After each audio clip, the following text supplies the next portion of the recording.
নির্বাচনের মাধ্যমে বর্তমানে বাংলাদেশে জনগণের কাছে জবাবদিহিমূলক, জনগণের প্রতিনিধিমূলক একটি সরকার প্রতিষ্ঠিত হয়েছে। বাংলাদেশের জনসংখ্যার অর্ধেক জনসংখ্যা হচ্ছে নারী। আমরা দৃঢ়ভাবে বিশ্বাস করি এই অর্ধেক জনসংখ্যাকে যদি আমরা পেছনে রাখি, এই অর্ধেক জনসংখ্যাকে যদি আমরা এম্পাওয়ার না করি, তাদেরকে যদি ক্ষমতায়ন না করি, শিক্ষা এবং অর্থনৈতিকভাবে তাদেরকে যদি ক্ষমতায়ন আমরা না করতে পারি, তাহলে অবশ্যই দেশকে কোনোভাবেই সামনে এগিয়ে নিয়ে যাওয়া সম্ভব না। আমরা একটি দায়িত্বশীল সরকারের ভূমিকা পালন করতে চাই, যেই সরকার জনগণের জন্য কাজ করবে, যেই সরকার কাজ করবে দেশের জন্য।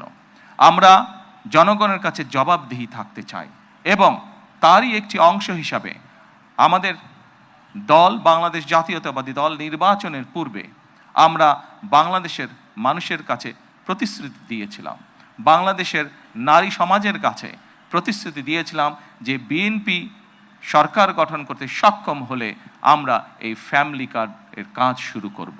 আপনারা নিশ্চয়ই খেয়াল করেছেন, আমরা আল্লাহর রহমতে বাংলাদেশের মানুষের সমর্থন নিয়ে বিগত নির্বাচনে সরকার গঠন করার 1 মাসেরও কম সময়ের মধ্যে আমরা আমাদের এই প্রতিশ্রুতি, জনগণের কাছে দেওয়া প্রতিশ্রুতির কাজ আমরা শুরু করেছি। এবং শুধু এই প্রতিশ্রুতি নয়, আমরা আরও কিছু প্রতিশ্রুতি করেছিলাম, তার মধ্যে যেগুলো আমাদের প্রায়োরিটি প্রয়োজন ছিল, তার মধ্যে আরেকটি আছে কৃষক কার্ড।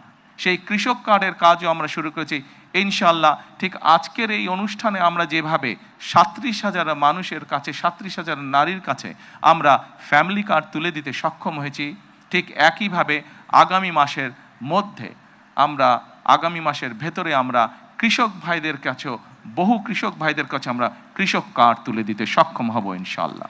আমরা দেশের মানুষের কাছে আমরা প্রতিশ্রুতি দিয়েছিলাম, বিশেষ করে আমরা বাংলাদেশের কৃষক ভাইদের কাছে আমরা প্রতিশ্রুতি দিয়েছিলাম যে বিএনপি সরকার গঠন করতে সক্ষম হলে যাদের কৃষি ঋণ 10,000 টাকা পর্যন্ত আছে, কৃষি ঋণ সুদ সহ, সেই কৃষি ঋণ বিএনপি সরকার গঠনে সক্ষম হলে সেই কৃষি ঋণ আমরা মৌকুফ করব। আল্লাহর রহমতে আমরা গত সপ্তাহে সেই 10,000 টাকা পর্যন্ত কৃষি ঋণ মৌকুফ সরকারের পক্ষ থেকে করে দেওয়া হচ্ছে সুদ সহ। এইভাবে একে একে আমরা জনগণের কাছে দেওয়া প্রতিশ্রুতিগুলো, যেই প্রতিশ্রুতিগুলো পূরণের মাধ্যমে জনগণের ভাগ্যের পরিবর্তন হবে, যেই প্রতিশ্রুতিগুলি পূরণের মাধ্যমে, একটি সরকারের প্রতিশ্রুতি পূরণের মাধ্যমে দেশের ভাগ্যের পরিবর্তন হবে, জনগণের ভাগ্যের উন্নয়ন ঘটবে, সেই প্রতিশ্রুতিগুলো আমরা ধীরে ধীরে পর্যায়ক্রমিকভাবে যে কোনো মূল্যে পূরণের চেষ্টা করব। আজকে এই ফ্যামিলি কার্ড ব্যক্তিগতভাবে আমার জন্য আজকের দিনটি খুবই ইমোশনাল। কারণ এখানে আজকে যারা আপনারা অতিথি উপস্থিত আছেন, এখানে কিছু মানুষ উপস্থিত আছেন যাদের সাথে বিগত অনেকগুলো বছর ধরে আমি বসে বসে আমরা পরিকল্পনা গ্রহণ করেছি যে কিভাবে যখন সময় আমরা পাবো, সুযোগ পাবো, জনগণের সমর্থন পাবো, সেই ফ্যামিলি কার্ডটিকে আমরা বাস্তবায়ন করব।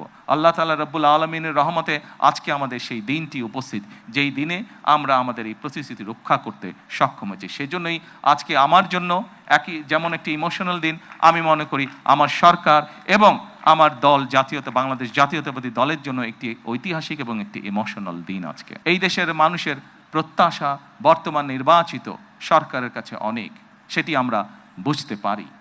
কিন্তু একই সাথে আমরা যদি বাস্তবতা বিবেচনা করি এবং সমসাময়িক ঘটনা, মধ্যপ্রাচ্যের যে পরিস্থিতি, সকল কিছু যদি বিবেচনা করি, তাহলে আমরা যে প্রতিশ্রুতিগুলো দিয়েছিলাম, আমরা অবশ্যই আমাদের প্রতিশ্রুতি থেকে বিন্দুমাত্র আমরা অবস্থান পরিবর্তন করব না। হয়তো সমসাময়িক বৈশ্বিক পরিস্থিতির কারণে ক্ষেত্র বিশেষে হয়তো আমাদের কিছু কিছু ক্ষেত্রে সময় বেশি লাগতে পারে প্রতিশ্রুতিগুলো বাস্তবায়নের জন্য। সেজন্যই আজকে আমি সকলকে অনুরোধ করব, এখানে যে সকল এলাকাবাসী উপস্থিত আছেন আপনাদেরকে, আপনাদের মাধ্যমে সমগ্র দেশবাসী যে সকল উপস্থিত আছেন আপনাদেরকে, আপনাদের মাধ্যমে সমগ্র দেশবাসীকে এবং মিডিয়ার মাধ্যমে সমগ্র দেশবাসীকে আমি অনুরোধ করব যে আসুন আমরা ধৈর্যের সাথে সমগ্র পরিস্থিতি মোকাবেলা করি, আমরা ধৈর্যের সাথে সুন্দরভাবে আমাদের এই দেশটিকে গড়ে তুলি।